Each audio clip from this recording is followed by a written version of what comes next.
Қазіргі тартайын деп отырған күйім Әшім Дұңшылының Ботам деген күйі.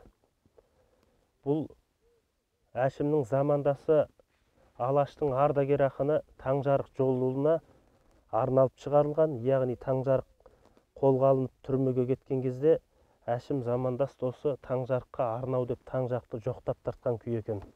Бұл күйді естіген ауыл ақсақалдары, көзі қарақты адамдар: "Ай Әшімжан, сен бұл күйді Таңжарыққа арнау деп тартып жатқаның қалай? Ол бәлей жалаға ұшырап қолға алынып кетті ғой. Сен де ертең бір пәлеге жолығарсың. Бұл күйіңнің атын өзгерт." Әкесі жолды Таңжарықты жалғыз ұл болғаннан кейін еркелетіп Таңжарық деп айтпаушы еді.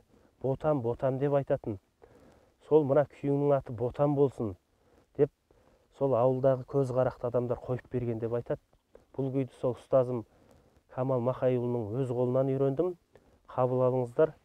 Әшімнің Таңжарыққа арнау күйі, яғни Ботам күйі тартып берейін.